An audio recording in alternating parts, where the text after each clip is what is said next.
खबर फरीदाबाद से है, जहां पर जिले की बेटी डॉक्टर अनुभवा महाजन को 26 जनवरी को राष्ट्रपति एट होम कार्यक्रम में शामिल होने का मिला निमंत्रण। आपको बता दें कि 26 जनवरी को नई दिल्ली में आयोजित होने वाले राष्ट्रपति एट होम कार्यक्रम में फरीदाबाद की डॉक्टर अनुभवा महाजन को उनके एनजीओ द्वारा इनविजिबल डिसेबिलिटीज़ के संबंधित लगभग 5,000 लोगों का इलाज करने और उनकी मदद करने के उत्कृष्ट कार्य को देखते हुए भारत सरकार द्वारा निमंत्रण भेजा गया है। आज ये निमंत्रण लेकर पोस्ट ऑफिस के कर्मचारी उनके घर पहुंचे, उन्हें निमंत्रण सौंपा गया।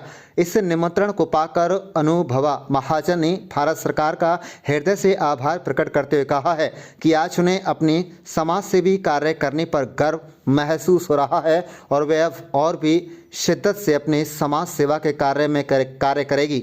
आप देख रहे हैं फरीदाबाद से ब्यूरो रिपोर्ट। मेरा नाम संदीप, मैं डाक विभाग में नौकरी करता हूं, पोस्टमैन के पद पर। मेरे सर श्री चंद्र कैलाश जी, ये भी डाक विभाग में ही नौकरी करते हैं। आज के दिन हम 26 जनवरी का इनविटेशन कार्ड डॉक्टर अनुभा महाजन के घर निमंत्रण पत्र देने आए हैं। तो रिगार्डिंग ये सर मैडम जो हैं राष्ट्रपति भवन में 26 जनवरी को आमंत्रित हैं, जो है उसके लिए ये निमंत्रण पत्र हम आज देने आए हुए हैं। तो उन्होंने स्वीकार कर लिया। उन्होंने स्वीकार किया है और हमको बहुत बहुत धन्यवाद बोला। और डाक विभाग की तरफ से आप यहाँ पहुंचे हैं और ले जाने का बहुत अच्छा लग रहा है क्योंकि इस तरह का काम डिपार्टमेंट को पहली बार मिला है हमारे। Thank you. मेरा नाम डॉक्टर अनुभा महाजन है। राष्ट्रपति एट होम 26 जनवरी को जो हाँ जी। आयोजित हो रहा है दिल्ली के अंदर, हाँ जी, उसमें आपको इनविटेशन आया है। हाँ जी, मुझे इनविटेशन आया है उसके लिए और मुझे काफी बेहद खुशी है और इनविटेशन काफी सुंदर है। कौन लोग देने आए थे? पोस्ट ऑफिस विभाग से लोग देने आए थे और देखने के बाद काफी थोड़ी देर के लिए तो थोड़ा लगा कि अरे इतना काम कर लिया लाइफ में कि राष्ट्रपति भवन से इनवाइट आ रहा है, लेकिन फिर लगा कि हाँ शायद असलियत में इतनी मेहनत करी है कि ये डिजर्विंग है। जो ऐसी कौन सी अचीवमेंट्स है आपकी हाँ जिसके जी। लिए आपको स्पेशल बुलाया जा रहा है? मैं एक्चुअली में सिर्फ एक डेंटिस्ट और डॉक्टर नहीं हूँ, मैं pain and palliative care specialist भी हूँ और मैंने पब्लिक हेल्थ न्यूट्रिशन भी करा हुआ है। मैं टिस मुंबई से सोशल एंटरप्रेन्योरशिप कर चुकी हूँ और मैं एक एनजीओ चलाती हूँ क्रॉनिक पिन इंडिया नाम से, जो फरीदाबाद हरियाणा में ही रजिस्टर्ड है और हम एक नेशनल हेल्पलाइन चलाते हैं जिसके थ्रू हम 40-50 हजार लोगों की आज तक मदद कर पाए हैं। सही टाइम पे डायग्नोसिस, ट्रीटमेंट, उनको बीमारियों और सबसे रिलेटेड जानकारी देना, उनके परिवार को संभालना और उन लोगों को कोई किसी को बीमारी या कोई विकलांगता आती है तो इतना आसान नहीं होता कि आप उसे एक्सेप्ट कर लो, सालों साल लग जाते हैं और उस सालों साल में आपका शरीर भी खराब हो रहा होता है। तो हम उनको उनकी बीमारियों से परिचित करा के उनको सही तरीके से संभालते हुए सब काम करते हैं। इस तरह के काम के लिए मोटिवेशन कैसे मिला आपको कि मुझे इस फील्ड में ऐसे काम करना है? दरअसल डॉक्टर होने का पेशा इंसान तभी चूज करता है जब उसको दुनिया में थोड़ा सुधार लाना होता है या अपने हिंदुस्तान के लिए काम, यहाँ तो मेरे को हिंदुस्तान के लिए काम करना है, ठीक है। तो मैं जब डॉक्टर बनी तभी मैं मरीज भी बन गई, क्योंकि एक गलती की वजह से मुझे एक बहुत ही अनोखी बीमारी हो गई। तो डॉक्टर होने का फायदा कि किसी डॉक्टर ने मुझसे झूठ नहीं बोला कि हमें आप, और ये सीधा ये बोला कि हमें आपकी बीमारी का इलाज नहीं पता, हमें आपकी बीमारी भी समझ नहीं आ रही है, आप इस डॉक्टर के पास जाइए, उस डॉक्टर के पास जाइए। करते करते 1-1.5 साल में मैं सही डॉक्टर के पास पहुंच गई। लेकिन यही चीज अगर इंसान डॉक्टर नहीं है तो वो तो इधर उधर घूमता रह जाता है, सालों साल, 10 साल। ऐसे भी लोग हैं जो 12-12 साल तक डायग्नोस नहीं हुए हैं और उनको मदद करना वो, और साथ साथ इन चीजों में इतना पैसा लगता है, दवाइयां इतनी महंगी है, सरकार ने योजनाएं निकाली हुई है, लेकिन जब तक योजना की जानकारी उनके पास नहीं पहुंचेगी तब तक कैसे होगा। कब से रन कर रहे हैं आप इसको? 2017 में शुरू किया था अनऑफिशियली और 2019 में रजिस्टर कर दिया था इसे। फरीदाबाद में, क्योंकि हमारे काम को देखते देखते हमें यूनिवर्सिटी कॉलेज ऑफ लंदन से एक प्रोजेक्ट की इंक्वायरी आई थी, जिसमें वो हिंदुस्तान और यूके का कोलैबोरेशन में लोगों की दिक्कतें समझ के उनको मदद करने के लिए वो बना था। तो वहां से शुरुआत हुई थी।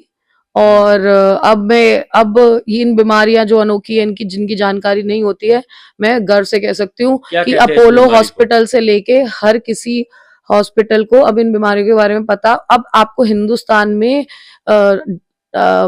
हॉस्पिटलों की जो वेबसाइट्स होती है उस पे भी इन बीमारियों के बारे में जानकारी मिलेगी। जब हमने काम शुरू किया था तब तो जानकारी भी नहीं किस थी। नाम से जानी जाती है ये बीमारी? मेरी बीमारी का नाम CRPS है, कॉम्प्लेक्स रीजनल पेन सिंड्रोम। लेकिन ऐसी ही हजारों बीमारियां और भी हैं जो इसमें आती है, नसों की बीमारियां और ऑटोइम्यून डिजीजेस। अब डायबिटीज भी आ जाता है, क्योंकि इवेंचुअली डायबिटीज के से और इसके अलावा अगर आप देखो तो कोई इंसान अगर किसकी की दृष्टि भी गई है, ठीक है, तो दृष्टि जाना विकलांगता नहीं है, दृष्टि गई बीमारी की वजह से। हर दूसरा तीसरा बंदा जिसकी दृष्टि समय के साथ जाती है वो किसी बीमारी की वजह से ही जा रही होती है। तो अब तक आपका एनजीओ विभिन्न बीमारियों से पीड़ित कितने लोगों का इलाज कर चुका है, उनको जो है सपोर्ट कर चुका है? 40-50 हजार लोगों को सपोर्ट कर चुका है। लेकिन उसके बावजूद हमने मिनिस्ट्री के साथ बातचीत करके और गोवा में लास्ट ईयर जब इंटरनेशनल पर्पस फेस्ट हुआ था तो मुद्दा उठाया था नसों की बीमारियों की गाइडलाइन RPWD एक्ट में सही करने के लिए। तो Rajesh Agarwal sir and all ने सीरियसली उस बात को लिया और हमें पॉलिसी चेंज का मौका मिला। और अब जो डिसेबिलिटी असेसमेंट गाइडलाइंस हैं वो काफी ज्यादा बढ़ के हैं, लेकिन काफी सारी चीजें उसमें ऐड हो चुकी है जो लोगों के लिए फायदेमंद है। अभी वो स्टेट लेवल पे अप्लाई होना शुरू नहीं हुई है, लेकिन हमारा नुमाइना है कि ये कम से कम 1-2 करोड़ हिंदुस्तानियों की मदद कर सकती है। तो आपके उत्कृष्ट कार्य के लिए आपको जो है राष्ट्रपति भवन में हाँ जी, 26 जनवरी को जो है एट होम हाँ जी, प्रेसिडेंट एट होम हाँ। कार्यक्रम में बुलाया गया।